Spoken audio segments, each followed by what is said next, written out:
Eu acabei começando a aula do turma 1, super atrasado, me enrolei todo, saí de Maringá meia-noite, peguei um ônibus para Umuarama, cheguei lá 4 horas da manhã, porque minha filha estava passando mal e ela tinha que vir para Maringá e ela estava com um carro lá, ela não podia vir de ônibus, tinha que vir de carro. Aí tive que esperar, descansou lá um pouco, aí acordou até sair do hotel, etc, até eu nem almocei, vim direto para cá. Cheguei em casa, troquei de roupa e vim para cá, tá? E aí comecei tarde a aula, tá? Mas tá tranquilo, né? Já acontece. Bom, a gente na aula passada falou uma série de coisas, a gente falou que ia fazer uma recordação, né? Sobre números complexos, né? E é o que a gente vai fazer na aula de hoje, tá? Por que a gente vai fazer essa recordação de números complexos, né?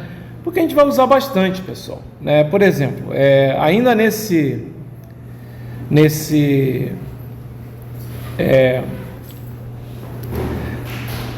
semestre de Sinais 1, por exemplo, o que acontece, né? Uma das coisas que vocês vão ver daqui a pouco, por enquanto a gente vai fazer, vai começar mais leve, a gente vai... Primeira parte de Sinais 1 é leve, né? O pessoal acha que não é leve, mas é mais leve. A primeira parte de Sinais 1, ela é uma parte em que você faz assim operações com sinais, né? E deslocamento no tempo, para a esquerda, para a direita, inversão, compressão e expansão. Mas uma coisa que eu não falei, né, nos cursos anteriores, eu vou fazer hoje, que é, por exemplo, soma de sinais, multiplicação de sinais, né? Isso é importante, eu vou falar sobre isso na aula de hoje um pouquinho, tá? Mas por que a gente vai falar dos complexos, então?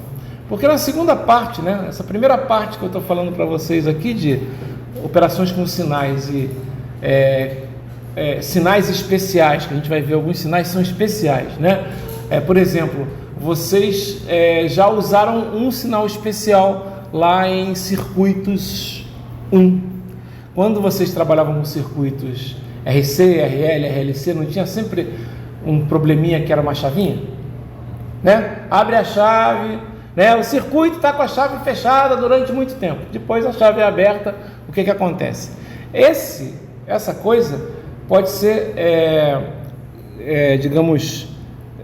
modelada matematicamente da seguinte forma, né? Assim, ó, você tem aqui o eixo do tempo, né? E você tem uma função, um sinal especial chamado U de t, né? Onde U de t é o que? Você até zero ele vale zero, e a partir de zero ele vale 1, tá? E é exatamente a chave, aqui ó, 0 e 1. É exatamente a chave está lá sem sinal nenhum, por exemplo, está aberta, então ela é 0. E aí de repente você fecha a chave no tempo t igual a 0. Aí ela faz o contato, vira 1, tá certo? É um sinal, tá? Esse é um sinal super utilizado, muito utilizado mesmo. Até porque a partir dele nós geramos quase todos os sinais importantes. Por exemplo, se você derivar ele, você vai ter um sinal que a gente chama de impulso unitário, porque é justamente, olha só, deriva ele. Você concorda comigo que até zero a derivada é zero? Você concorda comigo que a partir de zero também a derivada é zero? Mas no momento em zero a derivada é infinita, não é? Ó, a derivada não é inclinação, a inclinação não está sendo 0, 0, 0, 0, 0, 0, 0, 0 até zero. Depois, até zero menos, digamos assim, lembra lá do cálculo? Até zero menos, né? Até zero menos é zero. De zero mais em diante também é zero. Agora, entre zero menos e zero mais, você tem uma descontinuidade, certo? E aí o que acontece? Quando você for derivar, vai dar um ângulo de 90 graus. E a tangente, que é a derivada, né, de 90 é infinita, né? Então, a derivada de U de t é o que a gente chama de impulso unitário, a gente vai explicar. É um sinal que a gente não consegue reproduzir fisicamente. Como é que você vai reproduzir um sinal que tem valor infinito, amplitude infinita? Qualquer componente vai queimar, certo? Se você utilizá-lo. Só que matematicamente ele é importante, depois vocês vão ver como é que funciona. E aí você consegue através, né, digamos, das propriedades do impulso, ter relação, né, descobrir relações importantes de um sistema. Você vai aprender uma das coisas que tem mais lindo, mas é lindo, é bonito, e vocês vão ver que é verdade, porque eu vou demonstrar isso para vocês. Mas uma das coisas mais interessantes que tem é que você não precisa. Você tem um sistema que é uma caixa preta, tá aqui. Isso aqui é uma caixa preta, não, uma garrafa branca, né? Então entra um sinal e sai outro sinal, certo? Como é que eu consigo caracterizar esse sistema? Quer dizer, teoricamente caracterizar é saber o comportamento dele.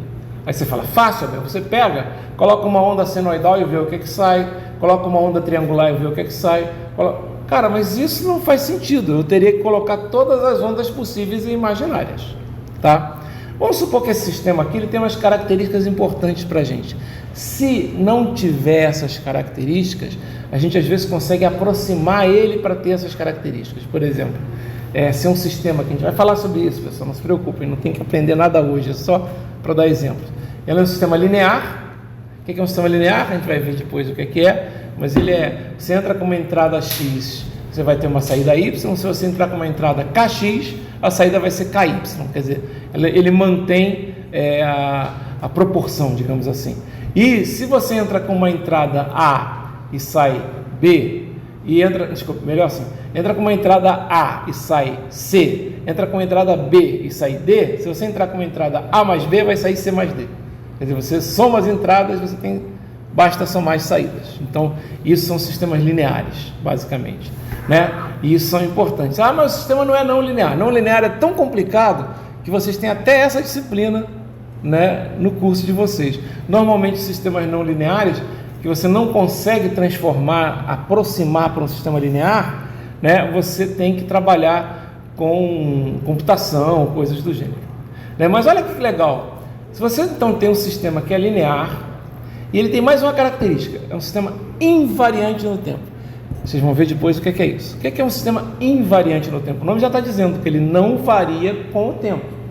Ele se mantém padrão com o tempo. Não é comum, quer dizer, desculpe, tem vários sistemas que são invariantes no tempo, mas não é tanto assim, mas você tem vários sistemas que são variantes no tempo. Por exemplo, se eu pego uma lâmpada incandescente, na hora que eu ligo, o brilho dela é 1.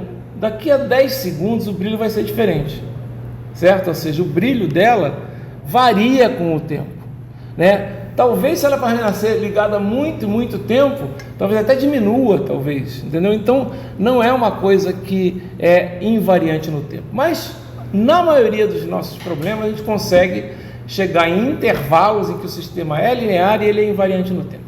Bom, por que eu estou falando isso? Porque a partir disso, a gente descobre o seguinte. Acabei de falar para vocês que tem o sinal que é o nosso, né, degrau unitário. Eu falei que tem um sinal que é derivado dele, que é a derivada dele. É um sinal que você obtém do degrau unitário, que é a derivada. Olha que coisa legal. Se eu pegar esse sinal que é o impulso unitário, notem, esse sinal é totalmente complicado, você não consegue nem gerar ele em laboratório. Você pode até pensar no que seria ele. Vocês podem pensar o impulso unitário como se fosse um raio, né? O raio é o sinal de tensão do raio. Como é que funciona o raio? Você não tem sinal nenhum elétrico, num intervalo de tempos muito pequeno, você tem uma descarga de milhões de volts e depois acaba o raio, certo? Ok? Mas é um intervalo muito pequeno, então é uma coisa que tem um valor quase infinito. Então o raio seria como se fosse um impulso unitário. Você não vai botar um raio no seu sistema, você não vai queimar o sistema, né? Mas eu diria o seguinte, vamos supor que você conseguisse colocar um impulso unitário aqui no sistema, e aí ia ter uma resposta dele, ia ter um sinal de saída.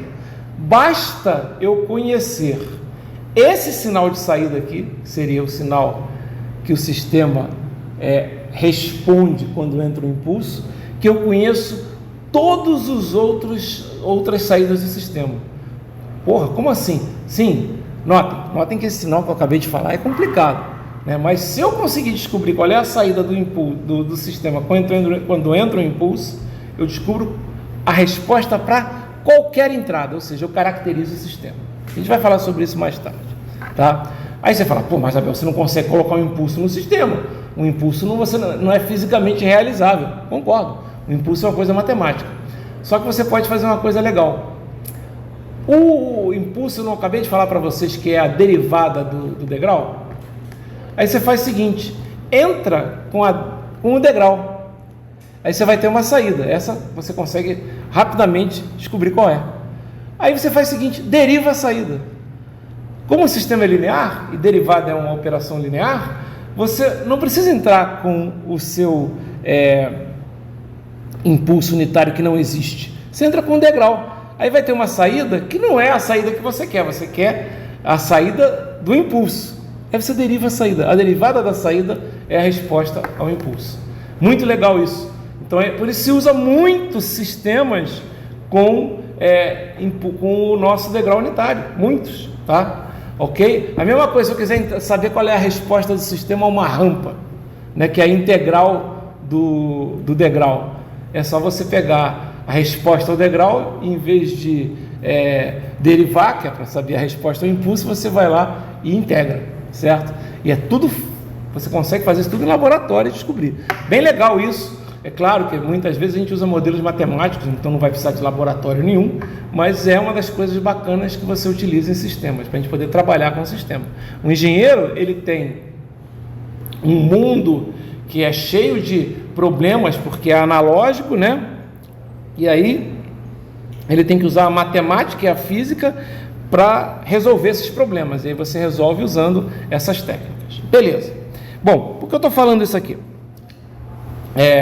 Eu vou usar esses sinais, a gente vai ver isso também, tá? Logo quando a gente começar a falar, que já vai ser na aula que vem, na semana que vem a gente já vai começar a entrar em sinais mesmo, tá? Mas antes eu quero fazer uma super recordação aqui de algumas coisas importantes. Por exemplo, números complexos. Por que números complexos? Né? Então a gente vai ver, né, que a gente vai usar número complexo o tempo todo, né, em sinais e sistemas. Quando a gente trabalha, por exemplo, vocês viram lá que você trabalhava com um circuito, e aí você fazia o quê? Você tinha lá um circuito elétrico qualquer, né? Onde você tinha lá um resistor, né? Um capacitor, um indutor, um outro resistor, por exemplo, e assim por diante, né? Legal. Aí você tinha lá o seu sistema elétrico. E aí vocês viram como é que resolve esse tipo de problema aqui, ou seja, como é que você vai descobrir, por exemplo, a tensão aqui nesse capacitor, né? Quando tem uma entrada V qualquer aqui, certo? Esse é um problema típico. Você conhece os valores de R1, de R2, de C, de L e vê qual é a tensão. Aí vocês viram lá várias formas de fazer isso, tá? Várias formas de fazer isso. O problema é que quando vocês viram essas formas de fazer, vocês vão lembrar agora. Pode ver, a maioria das vezes usava o degrau unitário. Não usava o degrau unitário, usava a chave, né? E era tensão contínua. Não era tensão contínua? Né? Era sempre tensão contínua. O sinal, a fonte tem 5 volts, está ali, está aberto. Vou aqui apagar aqui a fonte. Vou botar uma chave aqui. Pronto. Está aqui a chave, né? Aí ela fecha em T igual a 0, certo? Beleza. Normalmente é uma fonte de tensão contínua, né? Ou uma fonte de corrente contínua, coisa assim. E se essa fonte fosse, por exemplo, uma onda triangular? Tenho a mínima ideia que eu tinha que fazer. Uma onda triangular mesmo, né? E se fosse um pulso retangular? Pulso retangular até vocês conseguiam fazer. Sabe o que é um pulso retangular? Você abre a chave, deixa ela aberta 10 segundos e depois fecha. É um pulso, né? Ou fecha a chave, deixa 10 segundos fechar e depois abre, né? Tanto faz, ok? E aí você tem um pulso retangular, legal. Esse tipo de problema, vocês com certeza tiveram dificuldade para fazer desse tipo, com certeza, porque aí vocês tinham que primeiro fazer um problema, né, com ela aberta, né, descobrir a resposta, descobrir os segundos, descobrir a tensão depois de 10 segundos e aí, né, fechar ela novamente. Dá um trabalho do cacete, são 2 problemas, não é? Pois é, são dois problemas. Pá, e aí? Peraí que eu apaguei um resistor aqui. E aí o que acontece? Isso não é uma coisa geral, né? Uma das formas de resolver, né, problemas gerais que tem resistores, capacitores, indutores e qualquer forma de onda é usar a transformada, que a gente vai ver em sinais 1 de Laplace, né? Laplace, Fourier, né? Esses caras, eles deram uma contribuição para a engenharia que vale até hoje. Ninguém deixa de usar transformada de Laplace até hoje. Os caras fizeram isso em 1800 e bolinha, né? O Laplace é inteligentíssimo, não tenho o que falar, mas ele, na verdade, pegou carona no Fourier. O Fourier é o cara que realmente abriu os horizontes dessa galera, tá? Porque o Fourier, ele foi o primeiro que usou a transformada. Na verdade, a transformada de Laplace é um complemento da transformada de Fourier, a gente vai ver isso. Alguns livros, inclusive, fazem assim, eles primeiro apresentam a série de Fourier. A série de Fourier é como se fosse a transformada de Fourier, só que, digamos, para o tempo discreto, assim, digamos assim, que é um somatório, não é uma integral. Depois ele expandiu isso para a transformada de Fourier, onde apareceu a integral. E depois o Laplace veio e falou: peraí, tem alguns problemas aí na transformada de Fourier, de alguns sinais que tem e que eles não existem em transformadas. Então ele acrescentou alguma coisa e gerou, né, a nossa transformada de Laplace. Já a transformada Z, que a gente vai ver, é como se fosse uma transformada de Laplace para o tempo discreto. A gente vai ver isso mais tarde, mas aí, tanto transformada de Fourier, por que a gente não faz essa ordem? Por que a gente não faz a ordem sinais, série de Fourier, transformada de Laplace, transformada Z? Por que a gente não faz essa ordem? Porque transformada de Fourier e série de Fourier, as pessoas sentem muita dificuldade. Então, transformada de Laplace, apesar de ser teoricamente pior, entre aspas, do que Fourier, fica mais fácil. É isso que eu quero falar, tá? Por que você está falando da transformada de Laplace? Porque é um método para resolver esse problema que vocês estão vendo aí, tá? Você simplesmente aplica a transformada de Laplace, sabe o que vai acontecer? Essa fonte aqui, ela vai virar uma fonte na variável S, que vocês vão aprender o que é. Essa variável S é um número complexo, tá? Depois, o resistor continua sendo, eu até faço assim, ó, quando eu dava aula eu fazia assim, ó.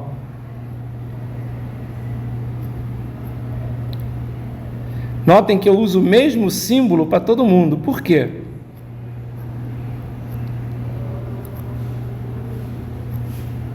Eu boto um quadradinho. Por quê? Porque o que acontece quando eu faço a transformação aqui, quando eu uso o Laplace, isso aqui é um L, tá? Vou botar assim que fica mais bonitinho. Tá? É um L afrescalhado. O que acontece? Esse meu circuito aqui, ele é como se fosse um circuito de resistores, que é o que vocês aprenderam lá no primeiro bimestre de circuitos 1. Como assim um circuito? Sim, um circuito de resistores. Isso aqui é um resistor R1. Isso aqui é um resistor 1 sobre SC. O C é uma constante, o S vai aparecer. Ah, Bel, mas então esse resistor ele depende do S, sim. E o indutor também depende do S, tá certo? Então, quando você fizer todas as contas, vamos supor que você vai encontrar uma corrente aqui, I de S, porque ela vai depender do S. Aí o teu I de S vai ser uma coisa assim. Vamos supor que eu fiz as contas e deu uma coisa assim, ó. S mais 3 sobre S2 mais 3S mais 2, tá? Ah, apareceu isso por quê? Porque eu usei lá, eu usei L, por exemplo, eu usei L igual a 1, C igual a 2, R2 igual a 3, R1 igual a 2, sei lá, são valores, certo?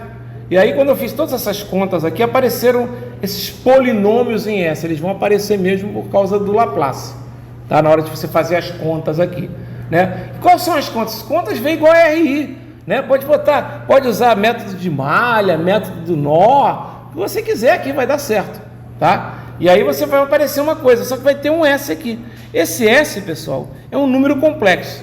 Lembrando que números complexos são dessa forma aqui, ó. Eles têm uma forma assim, A mais JB, onde esse J é a raiz de -1. Ah, Bel, eu não aprendi assim, aprendi I.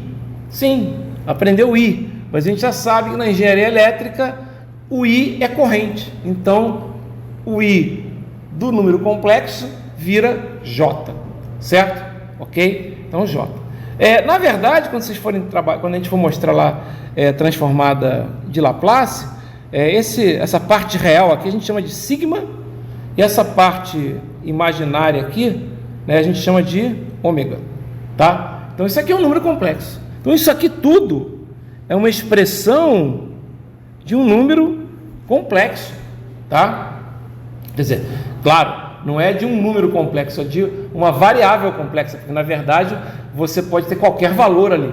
Você pode chutar valores para sigma e para ômega, ou para A e para B, e você tem infinitos valores ali, certo? Então isso aqui é uma coisa até difícil de imaginar, porque quando você pensa no I do tempo, você vê lá uma forma de onda. No V do tempo, beleza, mas no I do S, porra, como é que eu desenho isso, né? Como é que você desenha isso? É até impossível meio que desenhar. Não sei se vocês estão entendendo. Eu tenho que ficar chutando os valores e encontrar em que ponto do plano isso está, certo? Então, por exemplo, para o valor S igual a 1 mais J, você vai ter um valor. Para S igual a 1 mais 2J, vai ter outro valor. Para S igual a 2 mais 2J, vai ter outro valor e assim por diante. É uma coisa no plano, certo? Fica difícil você imaginar isso. Mas você não tem que imaginar isso. Primeiro, você tem que saber que isso é uma coisa que tem números complexos aqui dentro, tá? E aí, o que acontece? Por que a gente tem que aprender número complexo? Porque justamente a gente vai precisar saber fazer, pelo menos imaginar o que está acontecendo, né? Quando você fala em número complexo, né, é diferente. Por exemplo, quando você fala em número real, você está falando de uma linha com uma origem zero. Quando você fala em número complexo, você está falando de um plano, né? Então aqui você vai ter a parte real e aqui você vai ter a parte imaginário puro, que o pessoal chama, né? Aliás, estava lendo sobre isso, né? Uma das coisas que atrapalha, né, o entendimento de números complexos é que você deveria ter chamado logo do início número complexo. Eles não chamavam os números inicialmente de números complexos, eles chamavam de números imaginários. Aí o pessoal, essa porra não existe, é imaginário, né? Entendeu? É muito mais fácil falar o termo complexo, que aí você fala, pô, peraí, é composto por duas partes, coisa do zero, tá? Mas então, a gente tem que saber um pouquinho disso, né, para a gente poder trabalhar, tá? E outras coisas que vocês vão ver que eu vou ensinar também, na aula que vem já devo falar sobre isso, por exemplo, por exemplo, você chega nisso aqui, ó, pô, então você usou Laplace para transformar uma coisa que era complicada. Por que isso aqui é complicado de resolver? Porque tem equações diferenciais. Por que tem equações diferenciais? V não é igual a RI? Não tem equação diferencial nenhuma aí. Sim, realmente, para resistor não tem. Mas, né, o que você tem? I do capacitor é C dV dt.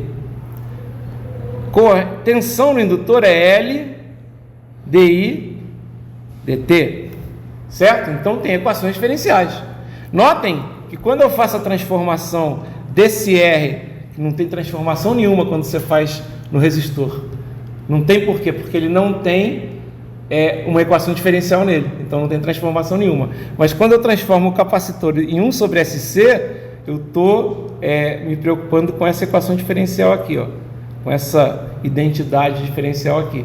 Quando eu faço L é igual a SL, eu estou me preocupando com essa equação aqui, ó, tá? Então, quando eu faço isso, né, beleza, eu chego aqui em valores. Como é que você vai resolver esse problema aqui? Usando circuitos em geral, só que vai aparecer um monte de S's.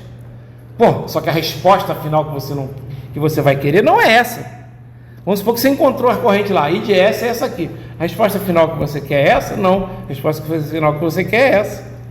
I de T, porque é o que te interessa. Então você tem que fazer o quê? A volta, né? Notem, transformada de Laplace é uma coisa que sai de uma função no tempo real e vai para uma função, não é nem em tempo complexo, no plano complexo. Como é que você faz a volta? Cara, se é uma integral que faz isso, provavelmente vai ser uma integral que faz a volta. Só que a integral que faz a ida é uma integral simples, só que vai aparecer um S lá. A integral que faz a volta é muito mais complicada, porque tem que ser uma integral no plano. Bom, dá para fazer? Até dá, mas ninguém vai fazer isso. Pode ver, professores não ficam ensinando como é que faz a integral da transformada de Laplace inversa. Só coloca na definição. O que a gente aprende? A gente aprende que é mais fácil o quê? É mais fácil usar tabelas, certo? É mais fácil usar tabelas. Como assim tabelas? Vocês vão descobrir, por exemplo, que a transformada de Laplace desse cara aqui, ó, e elevado a menos a t, u de t, que é uma função exponencial decrescente, tá? É o que? É 1 sobre S mais A.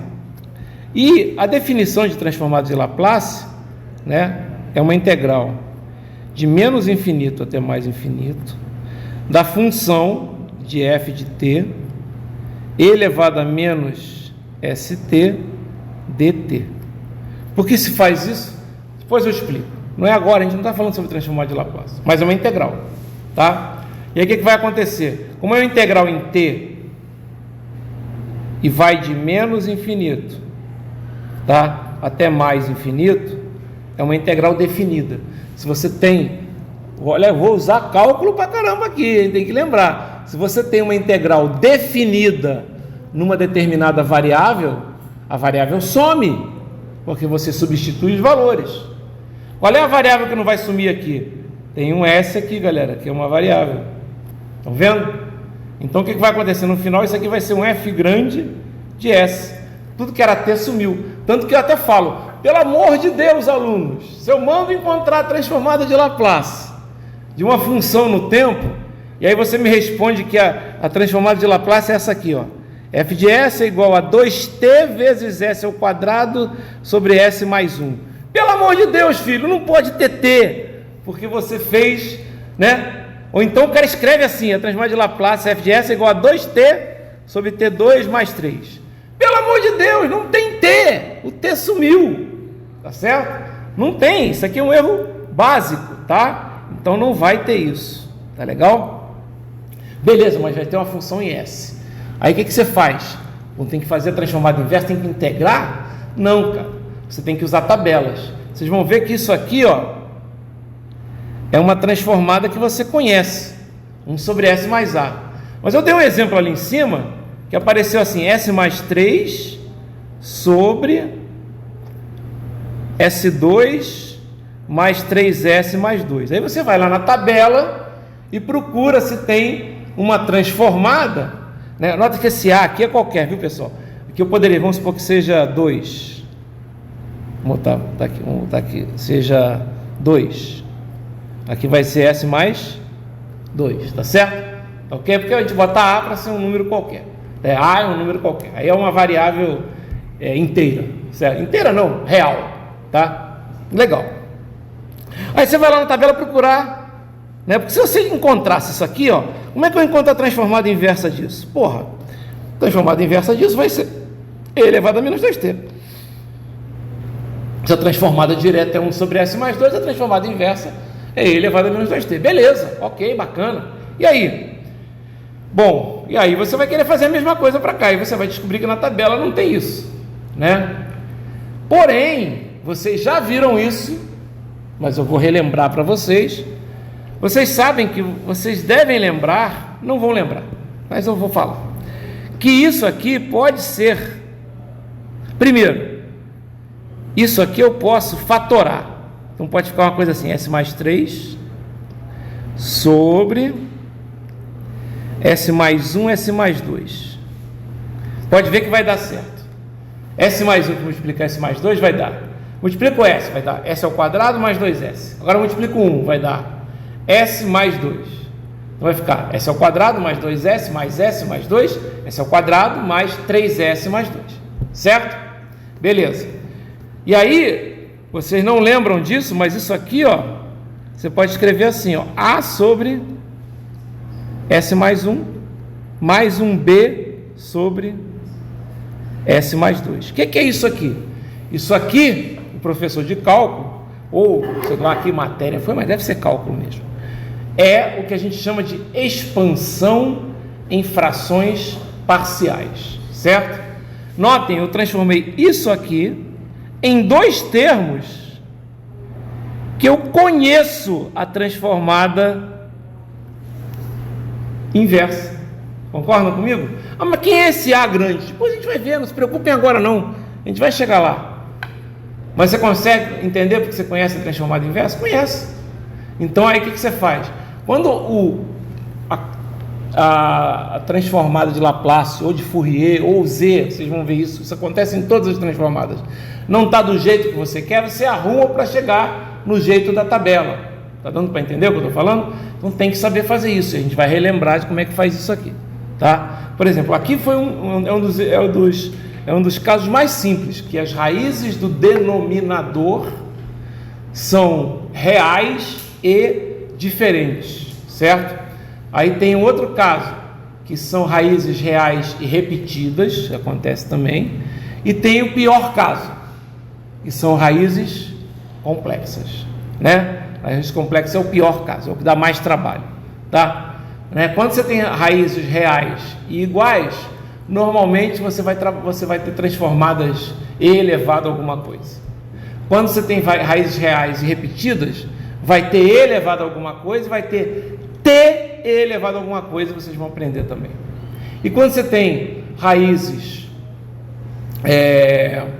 complexas, ou você vai ter seno e cosseno, ou você vai ter E elevado a alguma coisa que multiplica seno e E elevado a alguma coisa que multiplica cosseno, tá? Dá muito trabalho, dá, mas vocês têm que saber fazer. Aí você fala, poxa Bel, para que o computador faz isso tudo? Galera, faz isso tudo quando os números existem. Vocês têm que lembrar disso. Por isso que o ChatGPT funciona bem para resolver um circuito onde você tem todos os valores. Mas funciona mal quando você pega e pergunta para o ChatGPT, tem um R aqui dentro, qual é o valor dele para que isso aconteça? Coitadinho do ChatGPT, não consegue fazer. A inteligência artificial, ela é limitada ao que já existe, né? Porque a inteligência, deixa eu explicar um pouco para vocês o que a IA faz. Ela transforma a nossa pergunta em texto, né, ou em voz, num problema matemático e usa as ferramentas que existem na internet para resolver esse problema matemático, certo? O que acontece? Algumas ferramentas não são possíveis de resolver problemas em que tem mais de uma variável que você não conhece o valor, entendeu? Porque isso acontece muito em engenharia, você não conhece o valor. Qual é o valor do resistor para que essa porcaria não queime? Você está entendendo o que eu estou falando? O que eu tenho que fazer? Você tem que fazer um monte de análises e descobrir isso, né? Não é fácil fazer isso. Não estou dizendo que não seja possível, pelo menos não é fácil, tá? Pô, você está falando pra caramba, você não falou que ia falar de números complexos? Eu estou falando de números complexos, o S não é um número complexo? Então é bom a gente saber de algumas coisas, tá? Então aqui, é por isso que a gente tem que conhecer, porque na verdade eles vão aparecer toda hora. Em transformada de Laplace eles aparecem muito pouco, tá? Porém, em transformada de Fourier, né, eles aparecem demais, tá? E aí é bom a gente saber de algumas coisas. Bom, então voltando lá, a primeira coisa que eu falei, né, do número complexo é isso aqui, ó, que o J e não o I, né, o J, a gente não usa o I por causa da corrente, né, é o raiz de menos 1, né? Bom, então tá aqui, ó, você vê isso aqui, tá até no nosso livro aqui, tá? J raiz de menos 1, legal? E aí aqui, ó, eu tenho, opa, andou demais, aqui eu tenho, né, uma representação, né, do nosso plano complexo, tá certo? Ok? Onde nós temos a parte real, tá? Tá aqui a parte real, a parte imaginária, tá? Com números, aqui é zero, né? Então aqui tem números negativos e positivos, A gente quando fala que só tem o J, né, é imaginário puro, que o pessoal fala, né? E aqui é real mesmo, né? Aqui os positivos e os negativos. E um número complexo Z, ele pode se representar de duas formas. Primeira forma, você chama de forma retangular, tá? A parte real de Z é A, né? A parte real do número Z é A. Z está nesse ponto aqui. Então, real de Z é igual a A. A parte imaginária de Z, né, é igual a B. Então, o imaginário de Z é igual a B. Então, você pode escrever que o Z é igual a mais JB. Notem que tem um Z aqui embaixo, que é quase igual ao Z de cima, tá? Isso aqui a gente chama de Z conjugado. Por que se usa esse termo Z conjugado? Cara, porque ele aparece demais. O Z conjugado é igualzinho ao Z na parte real, só que na parte imaginária ele tem um valor negativo. Notem, tem um valor negativo se a parte imaginária do Z for positiva, porque se tiver a parte imaginária do Z, né, sendo negativa, aí o conjugado é o positivo, certo? Troca o sinal, tá legal? E por que ele aparece muito? Ele aparece muito por causa disso, ó. Se você pegar o número Z, que é A mais JB, pegar o número Z conjugado, às vezes o pessoal escreve assim também, ó. Tá? Alguns livros escrevem assim, um tracinho em cima é o conjugado, tá? Mas esse aqui já viu que ele usa o asterisco, né? Então aqui vai ficar A menos JB. Multiplica os dois. Vai dar A mais JB, A mais JB, A menos JB. É um A mais B, né, mais JB e um A menos JB. Isso é um produto notável. Vocês aprenderam isso lá no ensino médio. Isso aqui é A ao quadrado, né, menos JB ao quadrado, né? A mais B que multiplica A menos B é A2 menos B2, certo? E aí isso aqui vai dar A2 mais B2. Ué, por quê? Porque tem um J, né, galera? Como tem um J, isso aqui, ó, vai ser o quê? Vai ser menos 1 que multiplica B ao quadrado. Menos com menos dá mais B. E o que acontece? Z vezes Z conjugado dá isso aqui, dá A2 mais B2. E se vocês olharem, né, uma outra forma de representar um número complexo é usar, né, a forma polar. A forma polar você representa o número pelo comprimento dele, pelo comprimento desse vetor aqui, digamos assim, né? E então Z vai ser um R e o ângulo que ele faz com a horizontal, que no caso é θ, certo? Ok? R e θ. E quanto vale R? Se vocês perceberem o R aqui, ó, isso aqui é um triângulo retângulo, isso aqui é o B, isso aqui é o A. Então a gente pode escrever que R ao quadrado é igual a 2 mais B2, certo? E olha que coisa legal. Então, se você pegar o conjugado, multiplicar pelo próprio número complexo, você tem o módulo, digamos assim, de R, né? Vou botar o módulo de R, mas então vou botar aqui o R ao quadrado, digamos assim. Tá ok? Ok? O módulo ao quadrado ou o próprio, né? O R ao quadrado, certo? É que às vezes o pessoal escreve esse R aqui como se fosse módulo de R, tá? Porque é realmente o valor, né, de raiz quadrada de A2 mais B2, né? Tamanho, né? Módulo é tamanho, tá certo? Então aí, ó, um monte de informações aí estão aparecendo. A gente está vendo aqui os números complexos, né? Olha que coisa interessante, né? Então você, por exemplo, já viu, né? Você pega o complexo e multiplica pelo conjugado dele, a parte imaginária some. Já viram isso? A parte imaginária some, né? E isso é importante? Pô, cara, olha só. Quando a gente for fazer, por exemplo, vamos supor que você queira fazer essa divisão aqui, ó. 2 menos J3 sobre 4 mais J3 também. Pode ser, botar aqui de 2 mais J. 2 menos J sobre 4 mais J3. Olha só, se você quiser fazer a divisão, é a divisão de dois números complexos, não é isso?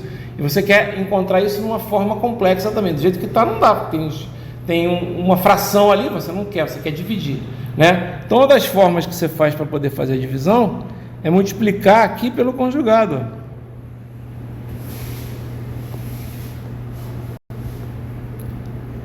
Certo? Você multiplica pelo conjugado. Quando você multiplica pelo conjugado, o que vai acontecer? Aqui embaixo, vocês concordam que vai sumir? Vai ficar 4 ao quadrado mais 3 ao quadrado? Não é isso? E em cima? Em cima vai ficar, aí tem que fazer a conta. Você distribui aqui, ó, 2 vai dar 8 menos J6. Agora pega esse menos J aqui, ó. Menos J4, né? Menos J2, 3, não é isso? Menos J2, 3 vai ser menos 1, 3. Concordam comigo? Né? Menos J2, 3, né? Menos 1, 3 vai dar o quê? Vai dar mais 3, certo? Mais 3, tá? Por quê? Porque deu J ao quadrado, não é isso? J ao quadrado é menos 1. Menos com menos 1 dá 1 vezes 3 dá 3. Isso aqui vai dar o quê? Vai dar, aqui embaixo vai dar 25. Aqui em cima vai dar 11 menos J10. E agora você tem um número complexo, bonitinho na forma retangular, ó, menos J que multiplica 10 sobre 25. Estão vendo? Então você fez a divisão, tá? Dá trabalho? Dá. Divisão e multiplicação de números complexos não é uma coisa fácil de fazer quando você está usando as coordenadas retangulares. Ah, mas eu posso usar as coordenadas polares, né, para fazer? Pode. Só que agora, antes de chegar nas coordenadas polares, deixa eu colocar aqui para vocês essa fórmula que está aqui, ó, que é a fórmula de Euler, tá? Ok? Essa é a fórmula de Euler. Eu não vou demonstrar essa fórmula. Tem várias demonstrações. O livro tem uma demonstração usando série de Maclaurin, né? Que não é uma demonstração tão simples assim, tá? Série de Maclaurin é aquela que você usa, não sei o que, fatorial, é uma escrotice dessas aí, que eu nem lembro direito como é que faz. Mas eu já descobri na internet, descobri é ótimo, né? Eu vi na internet, eu não descobri nada, estava lá disponível, umas outras formas de você demonstrar essa identidade, né, de Euler, chamada identidade de Euler, e que é bem interessante, que são muito mais simples. O cara usa um cálculo, mas um cálculo de uma maneira fácil, tá? E por que isso é importante, né? Isso é importante o seguinte, aqui a gente até pode escrever assim, isso aqui é mais, deixa eu botar em preto, peraí, mais e menos, aqui pode ser mais e menos também, tá? Só para complementar. Então, se for E elevado a mais J θ, é cosseno de θ mais J seno θ. Se for E elevado a menos J θ, é E elevado E elevado a menos J θ vai ser cosseno de J de θ menos J seno θ. Por que você está fazendo isso aqui? Porque olha só que legal, ó. Se você multiplicar o R, um R é uma constante qualquer, por E elevado a J θ mais, por exemplo, você concorda que vai dar R que multiplica cosseno de θ mais J seno de θ? Multipliquei de um lado, multipliquei do outro, não é? Agora você escreve assim, ó, R cosseno de θ mais JR seno de θ, não é? Agora volta naquele triângulo retângulo lá. O que é R cosseno de θ? Não é o A? Concordam que o R cosseno de θ não é o A? Não é isso? E quem é R seno de θ? Não é o B? Não é isso? Né? Não é o JB, melhor dizendo? Não. Então, você não pode dizer que isso aqui então é igual ao meu A mais JB? E que por sua vez vai ser igual a quem? Ao R ângulo θ? Concordam disso? Né? O A mais JB a gente já sabe que é o R ângulo θ, né? O R vezes, ou seja, isso tudo aqui é igual a R elevado a Jθ. Por quê? Porque essa identidade vale. E aí, olha como é que fica legal para você fazer uma multiplicação. Como assim fica legal? Vou explicar. Vamos supor que você queira multiplicar dois números, né? Um é R1 ângulo de θ1 multiplicado por R2 ângulo de θ2, certo? Ok? Mas o que é R1 ângulo de θ1? Não é R1 elevado a Jθ1? Acabei de ver isso? Se eu multiplicar isso por R2 elevado a Jθ2, o que vai acontecer? Isso aqui vai ser igual a R1 vezes R2 elevado a Jθ1 vezes elevado a Jθ2, certo? Ok? Mas o que é isso? Isso aqui não vai ser R1 vezes R2 vezes E elevado a J, que multiplica θ1 mais θ2? Não é?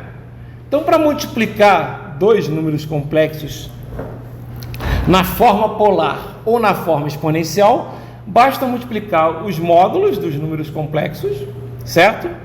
E somar os ângulos. Sim? Então, se eu tivesse feito isso aqui, era só ter feito assim, ó. R1, R2, θ1 mais θ2, certo? Ok? Muito mais fácil multiplicar do que escrever A, B, D, né? Muito mais fácil. Então, quando o número está na forma polar ou na forma exponencial, o número complexo, é muito fácil de multiplicar. Como é muito fácil de dividir. Olha aqui. Não tem que usar complexo conjugal, não tem que fazer nada, tem que fazer isso aqui, ó. R1 sobre R2, θ1 menos θ2. Ué, não entendi. Ó, sendo que não vai ser R1 elevado a Jθ1, não é? Não vai dividir por R2 elevado a Jθ2, não é? Isso aqui não é R1, R2, que multiplica E elevado a Jθ1 sobre E elevado a Jθ2?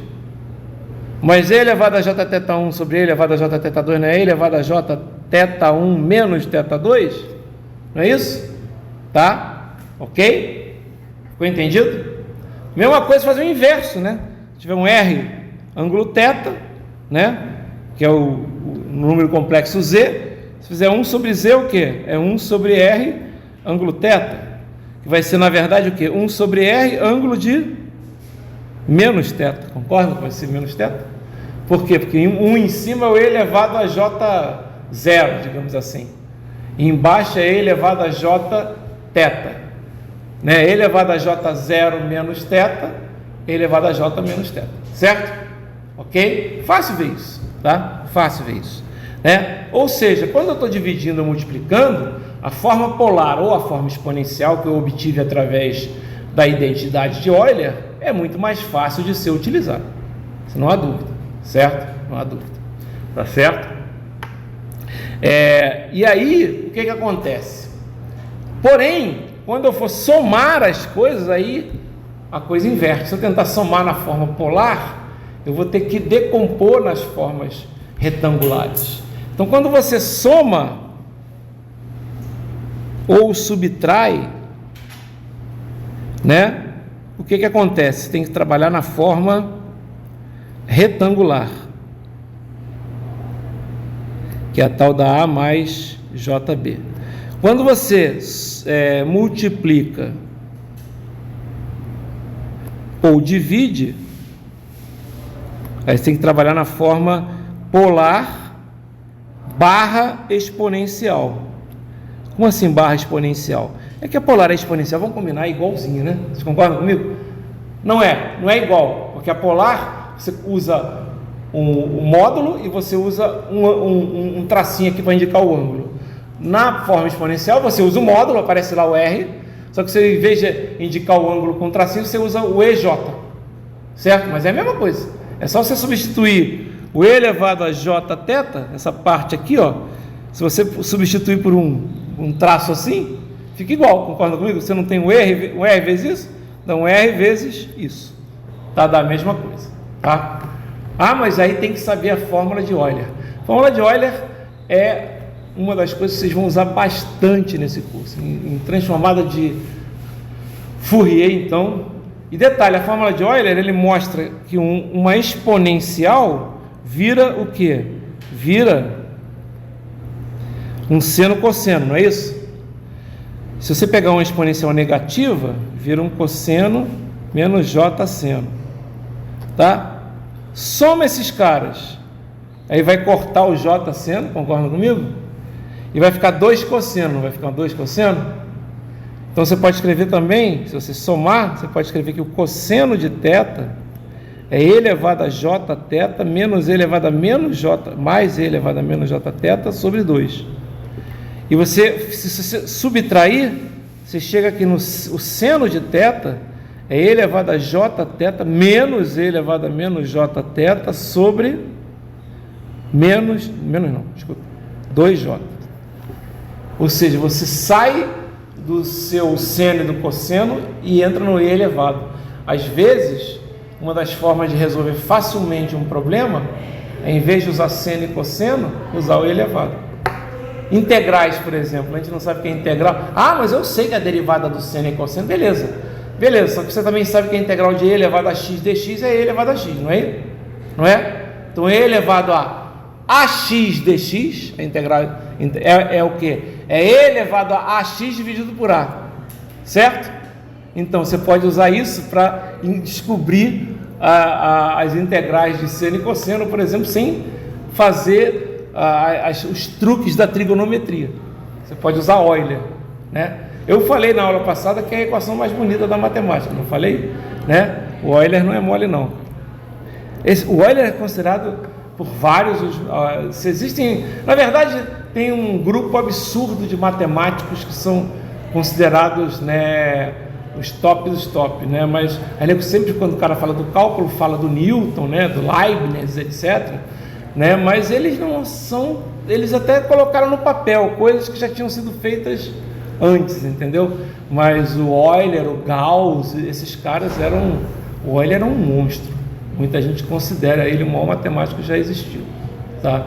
Então, realmente, porque é o seguinte, ele se baseava em nada, ele teve que... Matemática, a gente acha que às vezes a matemática que o nego faz aí não serve para nada, mas serve para muita coisa às vezes, principalmente hoje em dia mesmo, por exemplo, os matemáticos são super requisitados para trabalhar nessa parte de sistemas de informação, de análise de tendências, vai trabalhar com bolsa de valores, essas coisas todas, são coisas bem interessantes. Às vezes o cara faz é claro que tem muita coisa que eu acho que é meio, elucubração, sabe? O cara fica viajando na maionese. Mas tem muita coisa que os caras descobrem que são bem interessantes. O cara descobre coisas que podem ser feitas para gerar números complexos, números primos, etc. Que tem os números primos, eles têm algumas propriedades muito interessantes quando você vai trabalhar com coisas relacionadas à aleatoriedade, né? Que é difícil você criar coisas realmente aleatórias, né? Que são coisas que não dá para prever a probabilidade de acontecer. Então é bem interessante, né? Agora tem umas coisas muito... legal são os problemas que alguns problemas que são propostos há vários anos e que ninguém resolve, né? Teve até pouco tempo um cara que saiu até bastante, foi bem noticiado. E esses problemas, o cara que resolve ganhou $1 milhão. A sociedade de matemática, né? Então, alguns anos atrás, tinha um problema desses aí que estava já há mais de 100 anos que ninguém resolvia. Aí pega um russo desses malucos aí, ele resolveu e ele falou: não quero dinheiro não preciso, entendeu? Ele doou lá o dinheiro que ele ia receber para caridade, não sei o quê. Eu só quero provar que eu sei fazer, só isso, basicamente. Mas tem muita coisa interessante. E tem outras coisas que não tem muito, como é?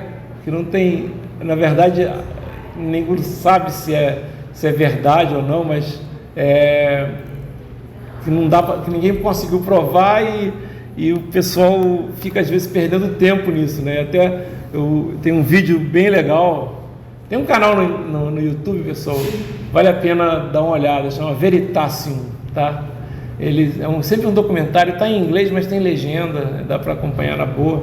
E o inglês também é fácil, quem conhece inglês vai acompanhar tranquilamente.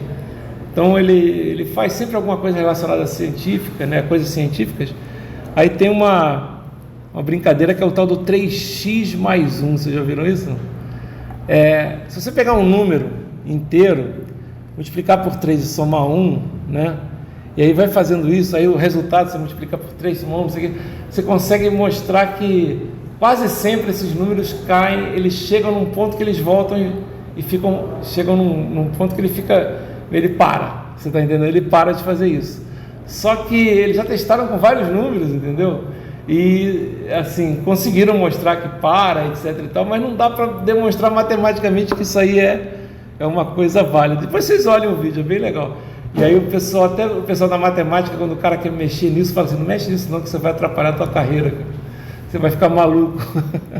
Mas é interessante, eles têm, é bem legal, e tem outras conjecturas também que são interessantes, tá? Então, hoje a gente viu o quê? Né? Eu não vou falar muito mais, mas a gente viu, né, falou dos números complexos, né?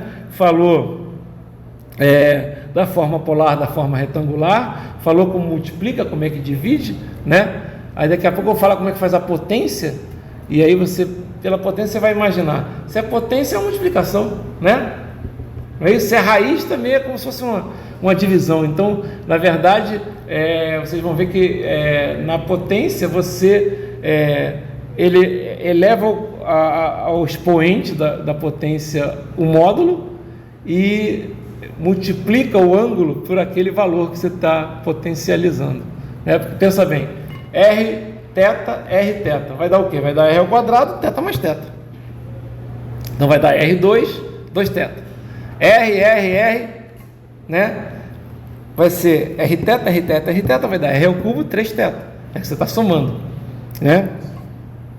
Então, isso também é importante a gente descobrir. Porque você vê isso, como eu falei, a gente vai usar muito número complexo, vai usar esse negócio de você poder multiplicar pelo conjugado. Então, eu estou fazendo uma recordação aqui. Como eu vou fazer também na aula que vem, recordação disso aqui, que eu só dei uma palhinha aqui hoje, que é expansão em frações parciais. E para fazer isso, eu vou mostrar, por exemplo, como é que você encontra esse A, como é que você encontra esse B, quais são os casos que existem. Por exemplo, quais são os casos que existem, né? Você vai olhar aqui o denominador. Se tem raízes reais distintas, é o primeiro caso. Reais iguais é o segundo caso. Terceiro caso, raízes complexas. Vocês viram o número complexo voltando aí para atrapalhar a gente. Aí vocês vão ver que tem que fazer. E aí vocês vão ver que o método que eu ensino aqui, o professor de matemática, não sei por que não ensina, pelo menos aqui na UEM não ensina. E é o método mais fácil, vocês vão ver que é bem mais simples, né? Não é que seja mais... Bom, ele é mais fácil, mas o mais importante para a gente, que isso principalmente, porque uma das coisas, o pessoal às vezes reclama, a prova tem pouco tempo. O tempo de prova faz parte da prova, entendeu? Então você tem que ser rápido nos cálculos. Então, com certeza as formas que eu ensino aqui são as formas mais rápidas de fazer a coisa, tá? Então já falei aqui do complexo que eu queria, vamos fazer uns exercícios na aula que vem, né? E aí eu vou falar de outras coisas que interessam também, algumas coisas de trigonometria básica, tá? O que é o seno, o que é o cosseno, o que é a tangente, assim, é bem simples, lembrar de alguns ângulos simples também. Eu vou fazer, como eu falei, estou fazendo uma recordação matemática. E aí, isso aí, na quinta que vem à tarde, a gente vai entrar em sinais propriamente dito. Aí vocês vão ver. Por exemplo, hoje, eu não falei, mas, por exemplo, uma das coisas que a gente vai aprender em sinais, que eu vou fazer antes de falar sobre sinais, é essa aqui, Já vou deixar aqui desenhado, Uma das coisas que é importante vocês saberem é como você pegar um sinal, por exemplo, assim, eu vou pegar um sinal aqui, vou desenhar mais grosso aqui, uma outra linha.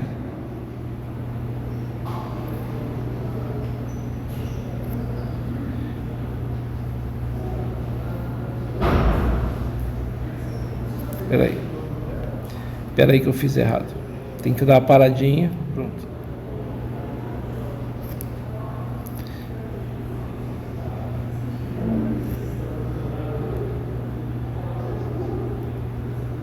Por exemplo, isso aqui é um sinal, tá? Foi uma forma de onda louca, não sei o que, mas é um sinal. Você pode colocar aqui, isso aqui é no tempo, isso aqui é um x de t, um sinal que varia com o tempo. Aliás, sinal, a definição é justamente essa. Normalmente é uma forma de onda qualquer, um valor qualquer que você representa numa variação com o tempo, certo? E aí, aqui é zero, por exemplo, então esse sinal ele começa no passado, é até uma coisa que não é muito real, né? Porque o sucesso seria ele começar a partir de um determinado momento, mas tudo bem. Botei aqui que ele existe no passado. Então, porque depende da minha origem do tempo também, mas é fácil você transformar esse sinal num sinal que só começa em zero. É só você deslocar o eixo, uma das coisas que a gente vai aprender a fazer. Então, uma das coisas que o aluno tem dificuldade, por exemplo, é descrever o sinal.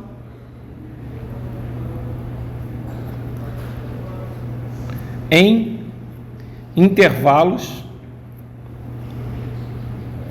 de tempo. Então, como assim intervalos de tempo? Vou explicar. Aqui a gente tem intervalos de amplitude, né? Aqui vai até o 4. E aqui nós temos intervalos de tempo. Como assim descrever intervalos de tempo? Por exemplo, esse sinal, quando t é menor do que menos 1, quanto ele vale? 0, certo? Esse sinal, quando t é maior do que 6, quanto é que ele vale? 0. E quanto ele vale entre menos 1 e 0? Entre 0 e 1? Entre 1 e 2? Entre 2 e 4? Porque 2 e 3 e 2 e 4 é uma reta ali, então não precisa chegar. Entre 4 e 6, estão entendendo? Os intervalos são justamente os valores onde o sinal vai mudando. Esse aqui é um, esse aqui é outro, esse aqui é outro. Agora já tem um maior aqui, já tem um maior aqui. Estão vendo? Como é que a gente escreve isso? A gente tem que descrever a equação, aqui são retas, certo? A equação da reta que passa ali, né? E aí você pode pegar esse sinal e somar com outro sinal que é só feito de retas. Um sinal só feito de retas. Quando você soma com um sinal só feito de retas, vai ser um sinal só feito de retas. Mas se você pegar um sinal só feito de retas e multiplica por um sinal só feito de retas, você vai ter um sinal que vai ser feito de retas, pode ser, dependendo se ele multiplicar por uma parte que é constante, vai continuar sendo uma reta.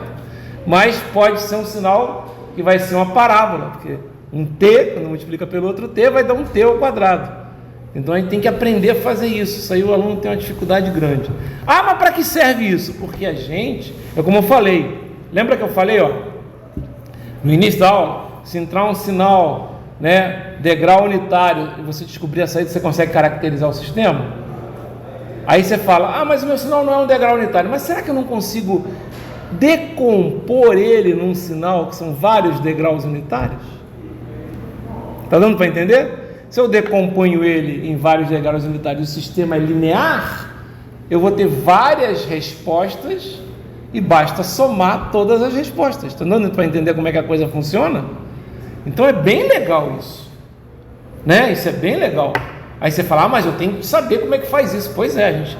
Isso foi visto? Claro, não sei se viram isso, mas eu tenho absoluta certeza que vocês viram isso quando passou da prova, vocês fizeram assim, me dá uma borracha enorme, por favor, e apagou, Porque cálculo é por aí, o cara aprende o que ele tem que precisar para passar e depois ele não vai lembrar disso, tá?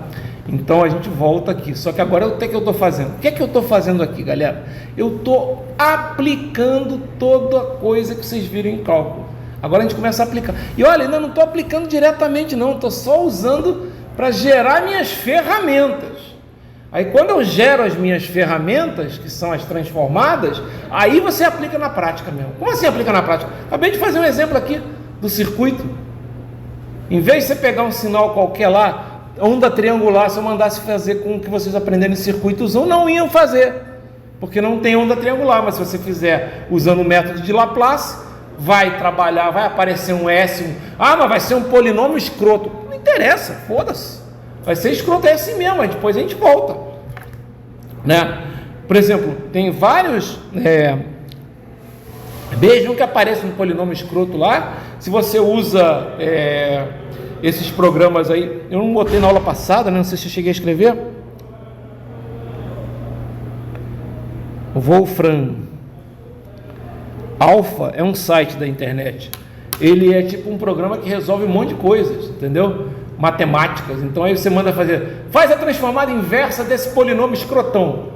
Ele vai lá e manda a brasa, né? MATLAB também faz, né? Às vezes a resposta fica feia pra cacete, porque como eles fazem assim, tipo, usando umas raízes lá todas feias, digamos assim, então se tiver um raiz de 2, ele não vai escrever raiz de 2, ele vai escrever 1,414, não sei das coisas, fica uma coisa, digamos assim, feia, mas ele resolve, vocês estão entendendo? Ele resolve. É que nem o pessoal, quando eu dei aula no Sesumar, né, logo no início mesmo, eu comecei a dar aula para mecatrônica, tinha transformado de Laplace, né? Aí o cara fala, professor, deixa a gente usar HP. Eu falei, eu sei que HP tem um módulo de encontrar transformada de Laplace inversa, etc e tal. Aí vocês querem usar HP?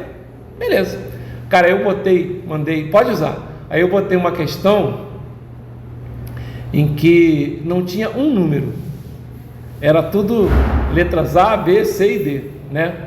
E se você fosse fazer na mão, aquilo ficava bonitinho, digamos assim, aparecia as letras A, B, C e D, mas de uma forma bonitinha, tipo A mais B que multiplica C mais D, ou, entendeu? A2 mais B2, ficava um negócio bonito, ficava uma resposta bonita. Só que quando você colocava na máquina, ela simplesmente saía multiplicando tudo. Então, um coeficiente que podia ser um A mais B ao quadrado, que multiplica C mais D ao quadrado, dividido por A menos B ao quadrado, que multiplica C menos D ao quadrado, ele expandia essa porra toda e ficava uma zona sem tamanho. O cara não conseguia nem... O cara tinha que ficar olhando lá no visor, não cabia tantas letras que você tinha.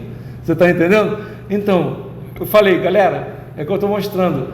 Se você você tem que pensar em engenharia. Engenharia, às vezes, você não tem valor. É por isso que eu falo, o ChatGPT ainda vai ajudar muito vocês. Por exemplo, até para estudar é bom. Você pega um livro lá, por exemplo, ele ainda não está bom para fazer isso em português, mas em inglês ele faz muito bem. Você pega um trecho de um livro, coloca no chat e fala, resume para mim. Então faz uma apresentação para mim. Ele é bem inteligente assim, então é bom para estudar, etc. Mas ele é limitado e ainda vai demorar, algumas coisas ele ainda vai demorar muito, são coisas que não tem muitas, digamos, formas de mudar como ele vai pensar. E outra coisa, por exemplo, e isso acontece porque hoje nós temos poder de processamento, porque isso tudo que tem de inteligência artificial, de redes neurais, etc. Só para vocês terem uma ideia, eu estudei isso em 1996, galera, 30 anos atrás.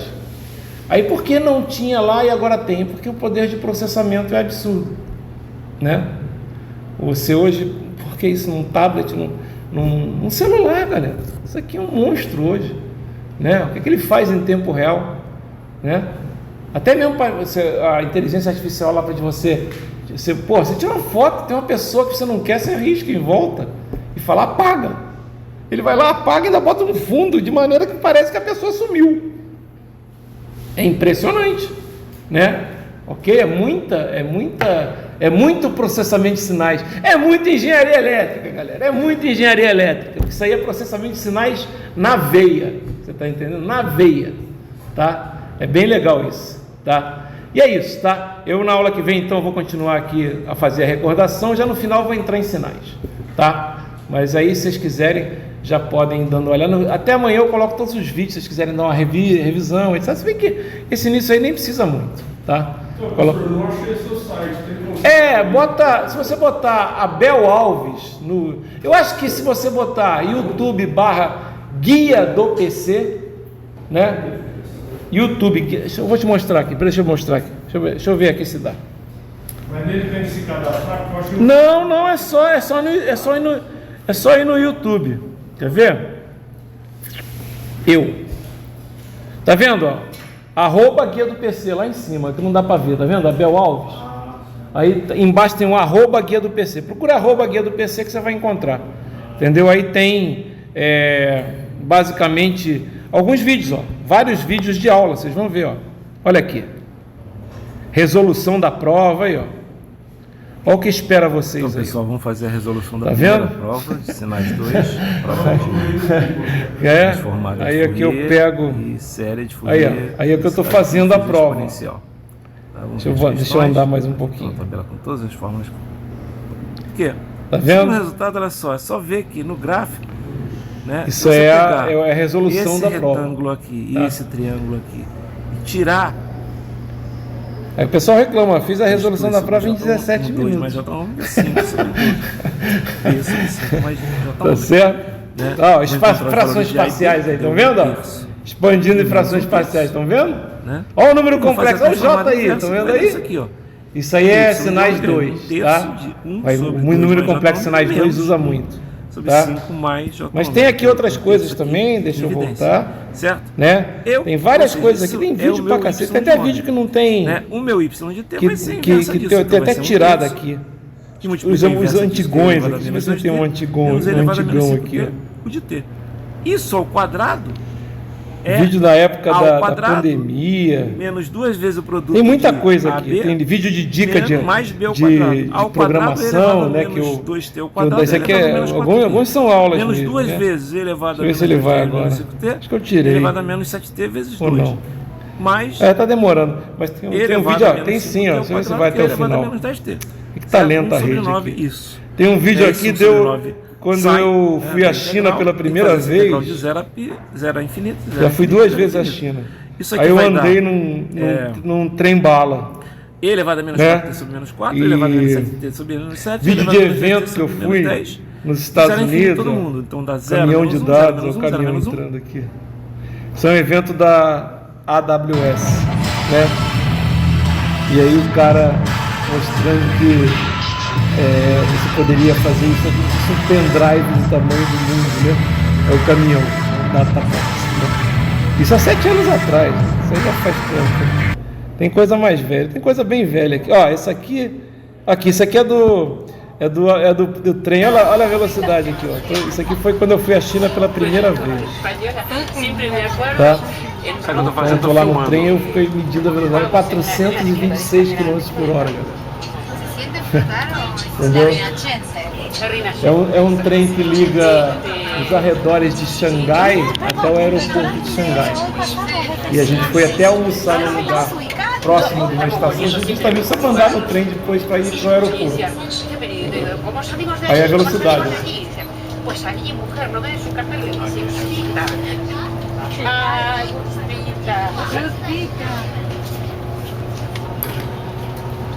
Tá acelerando. E vai acelerar pra cacete. Legal, hein? Um minuto ela tá com 100. Deixa eu ver se tem muita coisa. Em 1 minuto já não parece nada. Não? Porque Em 1 minuto você você tava consegue filmando, daqui a pouco você vai ver que eu vou virar pra filmar a janela, tá? Pra vocês verem a coisa. Já tá 170 por hora.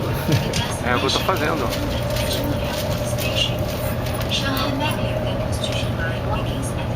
Na segunda vez que eu viajei pra China, eu não fui. 200 por hora. Mas eu até viajei lá dentro. Na primeira vez a gente foi para Xangai, quando a gente chegou. Zero de sensação de velocidade. De Xangai, a gente foi para 227 km por hora. Atenção, galera. Depois eu fui para Hong Kong e Shenzhen. Shenzhen e Hong Kong são cidades escolares. Shenzhen é onde tem toda a fabricação praticamente, todo o comércio. É o AliExpress, cara. É lá em Shenzhen. Né? Você não confia no trem, né? É uma ilha que está do outro lado. A gente visitou também. Aí depois a gente voltou para Pequim, para finalizar. Nessa viagem que eu fui na segunda vez, já vai fazer, foi antes da pandemia, já vai fazer uns 5 anos. Aí já tem 320. Aí eu fui pra. Tá vendo? Eu botei agora pra vocês verem. Mas não dá muito pra notar a velocidade, não. Porque parece que você vai conseguir, mas você não consegue ver. A 300 por hora não parece também. Você olha ali, ele fica meio afastado. Aí dessa última vez eu fui só pra Shenzhen e pra... Só pra... Aí talvez agora dá pra ver mais a velocidade, tá vendo? Olha isso, tá vendo? Agora dá pra ver. Então aí na outra vez dessa última vez eu fui pra Shenzhen e fui pra Pequim. Ó, 406, vai até 426. Se eu não me engano. 426. Eu devo ter parado em 426. Ó, viu? 427. Chegou a dar um pico lá, 430. Eu até pensei que era só 26, ó. 431. No máximo, hein? Eu acho que ele parou por aí. Só isso, só 400 por hora. Só 400 por hora, né? Fala pessoal, André aqui, beleza? Hoje mais notícias interessantes indicadas lá no nosso Discord. Legal. Na aba Sugerir Notícia, você pode entrar lá, @guia no link do Discord, está do sempre PC. aqui nos comentários, aqui sempre.